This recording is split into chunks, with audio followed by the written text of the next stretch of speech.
उपमा दिए, साधु चरित शुभ चरित कपासु निरस विषय गुणमय। जैसे कपास होता है ना, ऊपर से बड़ा निरस लगता है और कितना गुण है। अगर कपास न हो तो आज हमारे इस नग्न शरीर की जो प्रतिष्ठा वस्त्र से ढका जाता है, छिद्र सुई में होता है और उस छिद्र में धागा पिरोकर उस छिद्र के दुर्गुण को ढक देता है। साधु यह होना चाहिए। तो साधु चरित्र, शुभ साधु का चरित्र कपास की तरह होना चाहिए, बाहर से निरस लेकिन अंदर सरस हो, ये साधु। यह साधु के चरित्र को वंदना करके गोस्वामी जी ने विचार किया कि सुना हूं कि तीर्थ सबको करना चाहिए, लेकिन तीर्थ में जाने के लिए अर्थ भी हो।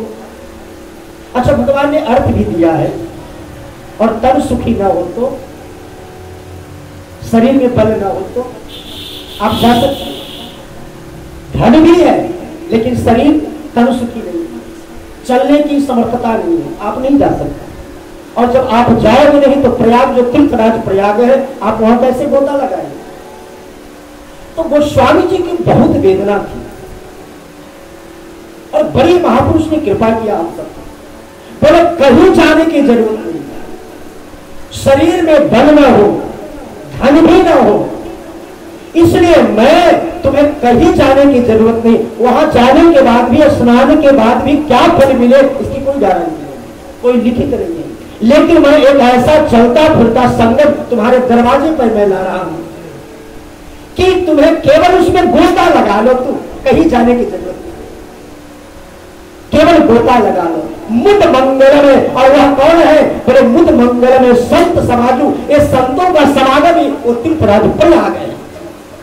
संतों का समागम कर लो, तुम्हें तीर्थराज प्रयाग स्नान का दर्शन का फल मिल जाएगा और यहां सत्य तत्काल फल मिलेगा। तो गोस्वामी जी ने चलता फिरता एक तीर्थराज संगम प्रयाग को ही संतों के रूप में इस भूतल पर उतार करके विश्व को बहुत बड़ा उपहार दिया। अब गोस्वामी जी की दृष्टि इतनी परिमार्जित है, बचपन में शायद जितना गोस्वामी जी को कष्ट मिला है, जितना ये महापुरुष ने कष्ट झेला है, शायद हम लोग नहीं झेल सकते।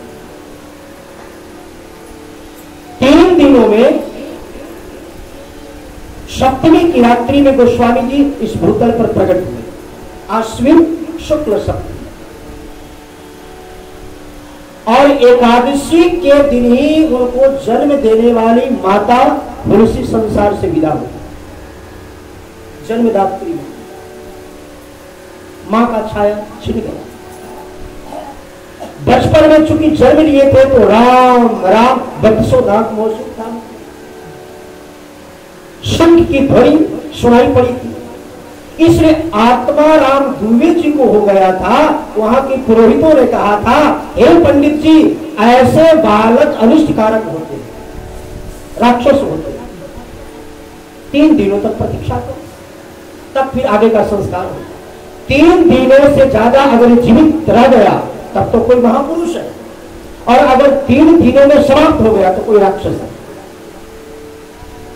लेकिन 3 दिनों में ही माता तुलसी संसार से विदा हो गई। एकादशी की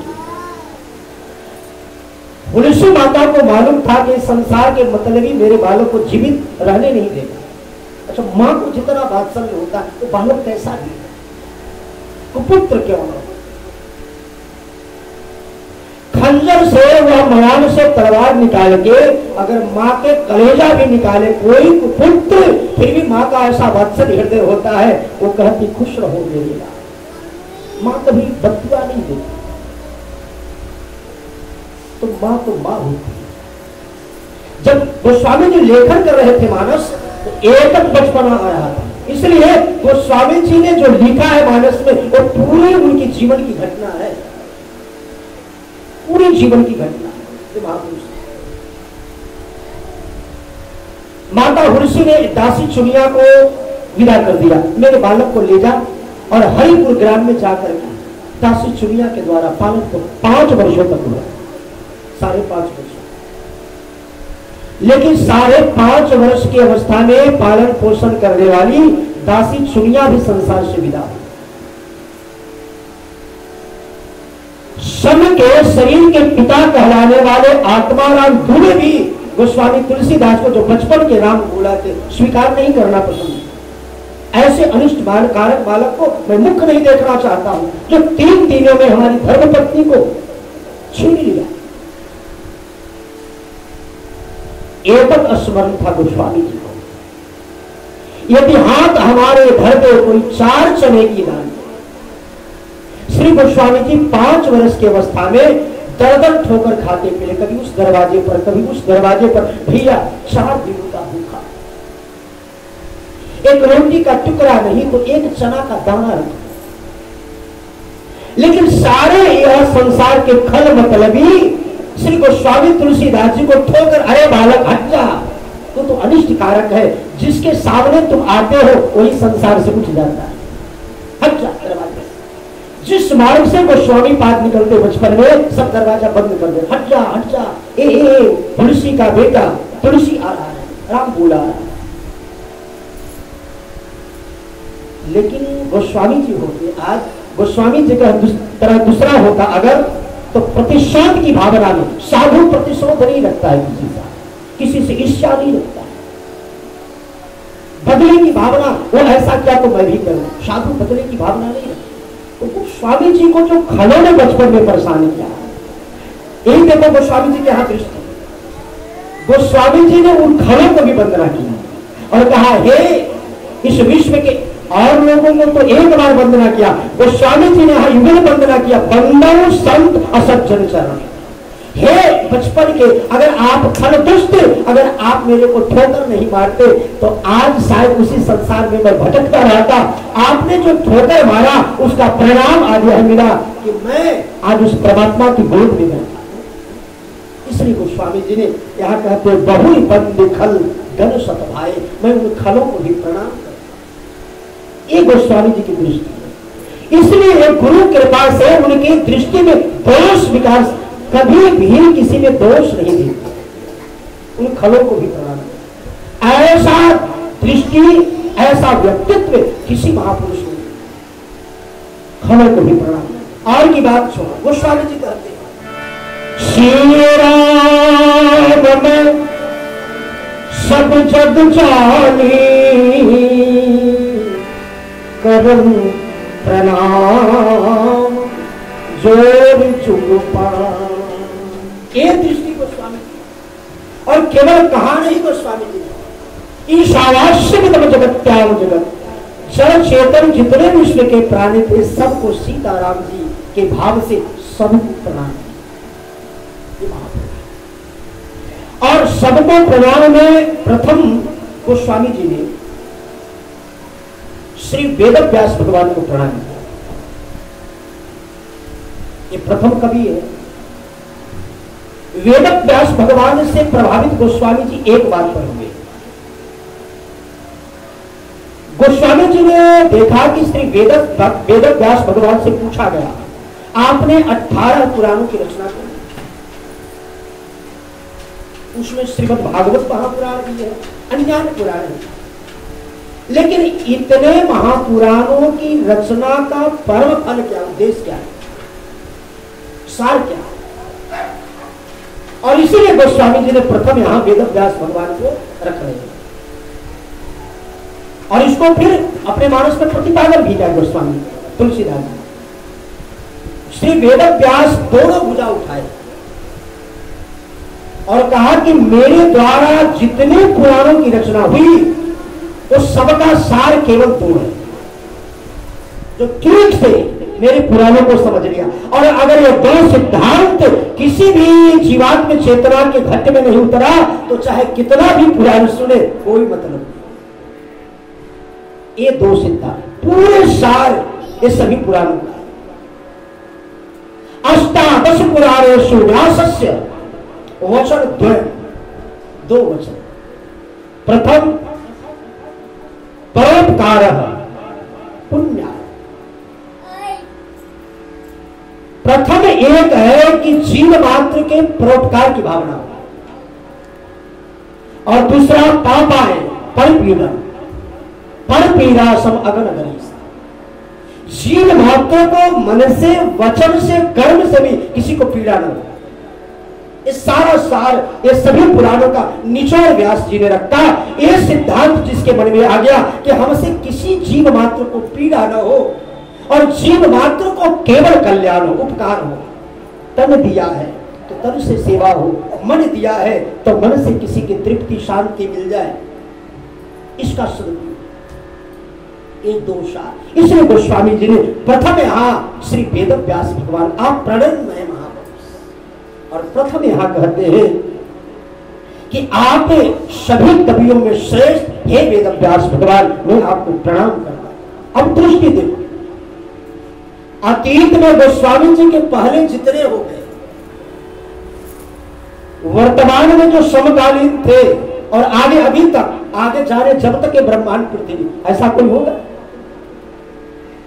कहते हैं कि वर्तमान में, अतीत में और आगे जितने इस पूरे भगवान की सृष्टि में कवि होंगे, मैं सबको प्रणाम करता हूं। ऐसा दंड की देखो, सबसे अंतिम पड़ाव है जीवन में शरणागति का। खरविधा शरणागति, कार्पण्य इति खरविधा शरणागति। सब कुछ हो जाए, अनुकूल जीवन में आहार और विचार भी हो, लेकिन सब कुछ होने के बाद एक भरोसा भी हो, विश्वास भी हो, रक्षेषतीत विश्वास। सब कुछ होने के बाद जीवन में अगर दीनता नहीं है, कार्पण्यता नहीं है, तनिक भी अहंकार की टीस रही, तो बहुत वो दुर्गम मार्ग। कार्पण्य इति खरविधा शरणागति। हमारे पूज्य गुरुदेव दीनता के प्रतिमूर्ति थे, जो दर्शन किए होंगे। जीव मात्र में किसी के ललाट पर केवल तिलक का दर्शन हो जाए और गले में केवल देखें कि इनके ललाट पर तिलक सुशोभित है, तो कोई हमारे महाराज श्री को दंडवत, छोटा हो कोई भी हो, और उसको पहले महाराज जी हाथ जोड़कर कहते, क्या मेरे लायक से कार्पण्य इति खरविधा शरणागति। जीवन में दीनता आ जाए, ये अंतिम पड़ाव। इससे बड़ा फिर इस प्रत्यक्ष भगवत प्राप्ति का ये लक्षण है, ये भगवत प्राप्त जीवात्मा जिसमें कार्पण्यता का दर्शन, दीनता का। तो गोस्वामी जी ने दीनता का अद्भुत दर्शन, सबको प्रणाम। और सबसे भाव यह है कि केवल मेरी कविता का सम्मान, मेरे द्वारा जो सरल ग्राम्य भाषा में रचना हो रही है रामचरितमानस का, सब इसका आदर, सब इससे लाभान्वित है। मैं अपने मानस के माध्यम से एक ही उद्देश्य लेकर लिख रहा हूं कि मानव तो बहुत होंगे, मनुष्य बहुत होंगे संसार में, लेकिन मनुष्य में मनुष्यता आ जाए, मानव में मानवता आ जाए। मेरा यही एकमात्र संकल्प है। जिस दिन मानव में मानवता आ जाएगी, मनुष्य में मनुष्यता आ जाएगी, मेरा रामचरित लेखन करना सफल हो जाएगा।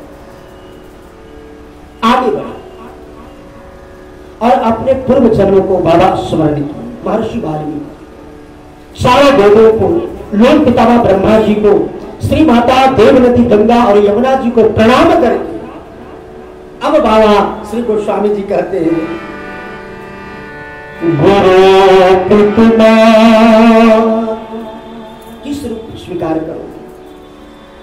हे बाबा ईश्वरा, क्योंकि गोस्वामी जी को स्मरण है जब 5 वर्ष की अवस्था में सारे दुनिया वालों ने जब गोस्वामी जी को निरादर कर दिया, तो वही बाबा विश्वनाथ भगवान शिव के चौखट पर गोस्वामी जी जाकर मस्तक पटक दिए। और तब भगवान देवाधिदेव महादेव ने कहा, हे अन्नपूर्णे, ये विश्व का धरोहर है, अब इस जीव को पालन पोषण करो। और लगभग 2 वर्षों तक माता अन्नपूर्णा वृद्धा बुढ़िया का वेश बना करके गोस्वामी जी को अपने गोद में बिठाकर खीर पवाई, पालन पोषण। गोस्वामी जी कहते हैं कि बचपन में भले ही मेरे आत्मा राम दुर्गे पिता का छत्र छाया छिप गया, माता हुलसी भी 3 दिनों में संसार से विदा हो गई, लेकिन वास्तविक माता पिता तो आप ही हैं। इसलिए गोस्वामी, देखो गोस्वामी जी कृतज्ञ नहीं है, कृतज्ञ है। कृतज्ञ और कृतज्ञ में बहुत बड़ा अंतर है। कृतज्ञ वह है जो किए हो के कभी ना भूले, वो कृतज्ञ है। और कृतज्ञ वो जो किए हुए तो भूल जाए, एक तो तत्व नहीं। गोस्वामी जी कहते हैं आपके उपकार हे गुरुदेव मैं भूल नहीं सकता हूं, इसलिए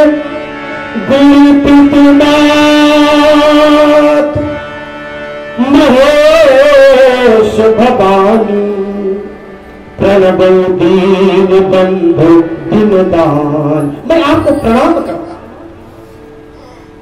आगे अयोध्यापुरी को गोस्वामी जी प्रणाम किया है, बड़ा विस्तार से वंदना प्रकट को।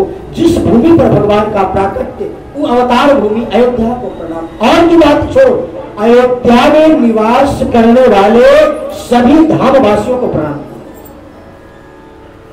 4 प्रकार के हमारे श्री गिराधीश जी कहते कि 4 प्रकार के धामवासी होते हैं। एक धामवासी वह है जो अयोध्या वृंदावन किसी धाम में शरीर प्रकट हुआ, वो धामवासी का फल मिलता है। और दूसरा धामवासी वह है जो जन्म नहीं मिला, कहीं से आकर धाम में बस गया, वही फल मिलता जो धाम में जन्म लेकर वास कर रहे हैं। अच्छा ठीक है, हम धाम में गए भी नहीं। तीसरा वह है जो मन में इच्छा हुई कि अयोध्या वृंदावन किसी धाम में जाओ और संयोग बस न जा पाओ, किसी लाचारी चिंतन मन में चल रहा है धाम जाओ, लेकिन नहीं गए और इसी समय में शरीर पूरा हो गया, वही फल उस जीवात्मा को मिलेगा जो धाम में जन्म लेने का फल। और चौथा धामवासी हुआ है अगर हम नहीं गए किसी कारणवश और कोई धाम से चलकर आ जाए, अयोध्या से वृंदावन से, और उनके दर्शन मात्र हो जाए, उनके दर्शन मात्र से वही फल मिलता जो धाम में जन्म लेने का फल है। जो अयोध्या वृंदावन से आ जाए उनका केवल दर्शन हो जाए। तो गोस्वामी जी ने उन धामवासियों को बंदो अवधपुरी अतिपाल, धामवासियों को प्रणाम किया। आप धामवासी सभी प्रणाम में हैं। फिर स्वतंत्र रूप से महाराज चक्रवर्ती दशरथ जी को, सभी महारानियों को साथ वंदना किया है। और सबसे अद्भुत बात कि जिनके चरित्र को गोस्वामी जी लिख रहे हैं, पहले उनको प्रणाम नहीं किया, करना चाहिए था, लेकिन गोस्वामी जी पहले उनको न प्रणाम करके श्री रघुनाथ जी के मातृ पितृ पक्ष को, अयोध्या वासियों को, चक्रवर्ती जी को प्रणाम किया। और जहां भगवान दाम्पत्य सूत्र में बधे, जहां भगवान का विवाह हुआ, माता जगजननी जानकी को भार्यात रूप में अंगीकार किया, उस प्राकट्य भूमि माता जगजननी सीता जी के प्राकट्य भूमि मिथिला निवासी श्री जनक जी को पूरा सपरिवार प्रणव परिजन सहित विदे, क्या संगम कराया है गोस्वामी। चारों भाइयों में पहले भरत जी को रखा, भगवान को पहले नहीं रखा। ऐसा क्यों? गोस्वामी जी कहते हैं कि भगवान को प्राप्त, इसलिए भगवान श्री कृष्ण कहते हैं अर्जुन से, ए में भक्त जना पार्थ न में भक्ता ते जना, जो केवल मेरी भक्ति करता हो मेरा वास्तविक भक्त है। ए में भक्त जना पार्थ, फिर कौन आपका भक्त है प्रभु? मद भक्ता नाम, जो मेरे भक्तों की भक्ति करता है। ए वे भक्ता से ते भक्त तमाम बता, हे पार्थ वो मेरा परम भक्त, जो मेरे भक्तों को भक्ति करता। इसलिए गोस्वामी जी ने पहले भगवान को न रख करके पहले प्रणव प्रथम भरत के चरण, श्री भक्तों के शिरोमणि श्री भरत। भरत कौन? जिसका मन भगवान के भक्ति में परम रक्त हो, डूबा हो, वो भरत। और फिर लक्ष्मण जी को प्रणाम करना। भक्त कौन? जिसका मन लक्ष्य पर हो, जिसका मन कई जगह हो, भक्त नहीं हो सकता। देखो क्रम कितना गोस्वामी जी सुंदर दिया है। पहले भरत जी को प्रणाम किया, फिर लक्ष्मण जी को रखा। लक्ष्मण जी को क्यों रखा? लक्ष्मण वह है जिसका मन लक्ष्य पर हो, इसका नाम लक्ष्मण है। गोस्वामी जी कहते हैं कि भक्त वह है जिसका लक्ष्य एक जगह केंद्रित हो, मन एक जगह केंद्रित। इसलिए पहले भक्त भरत जी को प्रणाम करते हैं, फिर लक्ष्मण जी को। मन भक्त का एक लक्ष्य हो, लक्ष्यहीन न हो, एक लक्ष्य। अच्छा लक्ष्य कहां हो? जो संसार के विकार है, इस विकारों से मन हट, मन मुक्त हो, विकार रहित होकर के और भगवान के युगल चरणारविंद में प्रेम अनुपम भक्ति की प्राप्ति हो। इसलिए फिर हाँ, जो एक विघ्न बाधाओं के संहार करता है, यहां श्री शत्रुघ्न कुमार को वंदना है। और जब यह भाव आ जाए तो गोस्वामी जी कहते हैं तब आप दास कहलाने के अधिकारी हो जाएगा। दास तब आप बनेंगे। पहले भक्त आपका लक्ष्य एक जगह केंद्रित हो, फिर विकार रहित मन हो, और जब यह रहित मन होगा एक निर्मल, क्योंकि मोही कपट छल क्षेत्र न भावा निर्मल मन जन सो मोही। और ऐसा जब भाव होगा तब आप भगवान के परम दास हो। और दास कौन है? महावीर बिन दलहन माना, जासुरा राम जास झसला बखान। ऐसे हनुमान जी को मैं वंदना करता हूं, जो अतुलित बल धावन ज्ञानी नामक अग्रगण्य होते हुए भी केवल निराभिमानी होकर के दासो हम कौशलेन्द्रस्य। देखो हनुमान जी इतने बलशाली है, साधारण जो 10,000 हाथी होता है ना, वो एक ऐरावत हाथी में होता है जो समुद्र मंथन में निकले, और वैसे वैसे 10,000 ऐरावत हाथियों का बल देवराज इंद्र के बाएं भुजा में होता है। इंद्र गणपति ये सब एक पद है, ये बदलते रहते हैं। तो 10,000 साधारण हाथियों का बल एक ऐरावत हाथी में, और 10,000 ऐरावत हाथियों का बल देवराज इंद्र के बाएं भुजा में, और वैसे वैसे 10,000 देवराज इंद्र का जो बल है श्री हमारे हनुमान जी के बाएं भुजा के कनिष्ठ अंगुली के एक कोण में होता है। अब सोचे कितने बलशाली।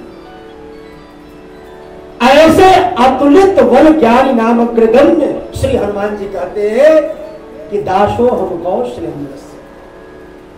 यहां गोस्वामी जी श्री हनुमान जी की वंदना करके सभी बानरों के राजा सुग्रीव, यक्षों के राजा जामवंत जी, नल नील अंगद सबको वंदना करके अब दृष्टि देखो, भगवान के जितने भक्त हो गए, वो चाहे पक्षी हो, कागजी भी, जटायु जी, ये सब भक्त है। श्री तुलसीदास जी का अद्भुत वंदना प्रकरण, पशु पक्षी देवता मनुष्य असुर विभीषण, जितने भगवान के भक्त हुए सबके चरणों में सादर दंडवत प्रणाम किया गोस्वामी जी। ऐसी उपासना गोस्वामी जी। और उसके बाद श्री सुखदेव जी, नारद जी आदि जितने भगवान के परम विलक्षण भक्त हुए, सबके चरणों में टेक करके मस्तक, पृथ्वी पर मस्तक को झुका करके और सादर प्रणाम किया। तब जब सबको प्रणाम कर लिए तब गोस्वामी जी कहते हैं जनक सुता जग जननी जानकी, अतिशय प्रिय करुणा निधान। माता जग जननी जानकी। अच्छा, भगवान कहते हैं कि वो जीव मेरा प्रिय है जिसका मन निर्मल हो। ठीक है, लेकिन प्रश्न है कि मन आपका निर्मल कैसे हो? बहुत बड़ा समस्या है। जब तक आपके मन में निर्मलता नहीं आएगी, ठाकुर जी कहते हैं उस जीव को मैं देखता तक नहीं। तो प्रश्न है कि जीव का मन निर्मल हो कैसे? गोस्वामी जी कहते कोई बात नहीं, बहुत सुगम साधन में दे रहा हूं, तुम्हारा मन निर्मल हो जाए। एक चरण को पकड़ लो और वो चरण की कृपा हो गई तो सहज भाव में तुम्हारा मन निर्मल हो जाएगा। वो कौन है? जनक सुता जग जननी जानकी, अतिशय प्रिय करुणा निधान। ताके जुगो पद कमल मनाबो, और ता सुकृता निर्मल मति पा। माता जगजननी जनक सुता अगर सीता जी कृपा कर दे तो सहज तुम्हारा मन निर्मल हो जाएगा, और जो ही मन निर्मल हो जाएगा भगवान तुरंत अपना। कितना सुंदर गोस्वामी जी ने सहज साधन। इसलिए हमारे अयोध्या जी में अब भी श्री कनक भवन में जब सारे मंगला आरती, संध्या आरती, शयन आरती के पहले नित्य वहां पद गायन होता है, तो अंतिम पद यही होता है, कबहू के अवसर, कबहू के अम्ब अवसर पार। हे जनक सुता माता जग जननी जानकी, अगर आप अपनी कृपा से मेरे को अवलोकन कर देंगे, आपकी कृपा हो जाएगी तो सरकार मेरे को अपना ले। जनक सुता जग जननी जान। श्री किशोरी जी अगर करुणा की सागर, ये अतिशय करुणा निधान की है, जिनको श्री किशोरी जी अपना ले करुणा कर। एक घटना याद आ गई, बड़ी महत्वपूर्ण का है। अयोध्या जी में दशरथ महल है, बड़ी जगह, महाराज दशरथ जी के राज दरबार। तो वहां के जो प्रधान जो आचार्य हुए श्री राम प्रसाद आचार्य जी, बड़े फक्कड़ महात्मा थे। अब भी वहां की परंपरा है, तो रात्रि में वहां चारों लाल जी के भाव से वहां ठाकुर जी रहते हैं, चारों भैया लाल जी के भाव से रहते हैं, क्योंकि महल है। तो चारों लाल जी को संध्या में पीला पीतांबर ओढ़ाया जाता है शयन के समय, फिर पर्दा लग जाता है। 4 पद गायन होते हैं, और पद गायन के बाद चारों लाल जी को पीला पीतांबर उड़ा करके सभी लोग अपने अपने शयन को चले जाते हैं। तो उन दिनों बड़ी स्थिति अच्छी नहीं थी, और बड़े अयाची महापुरुष थे, किसी से मांगते नहीं थे कुछ। जो कुछ दान दक्षिणा आ गया उसी से ठाकुर जी को राजभोग लगता था, बाल भोग, और सभी लोग वो साधु संतों को प्रसाद राजभोग होता है। उसी अयोध्या के एक पलटू नाम के एक सेठ रहते थे, आज भी वहां पलटू दास का अखाड़ा है अयोध्या जी में। तो उन दिनों वो सेठ थे अयोध्या जी में, और उन्हीं के दुकान से बड़ी जगह ठाकुर जी के राजभोग संतों की सेवा के लिए सब आता था, सीधा सामग्री जो भी चढ़ावा आता था महाराज जी सब भेज देते थे उन्हीं के दुकान पर, वहां से सब सीधा सामान दिया ठाकुर जी को राजभोग भोग लगता, सभी संत प्रसाद पा। एक दिन ठाकुर जी ने लीला रचाई, कुछ भी चढ़ावा नहीं आया। तो जब चढ़ावा नहीं आया तो अब कैसे, नित्य चढ़ता था वही जाता था दुकान से, आता था सामग्री, भोग लगता था। सो महाराज जी से कोठारी ने कहा, महाराज जी आज तो कुछ भी नहीं आया है चढ़ावा, कैसे भगवान को भोग लगे।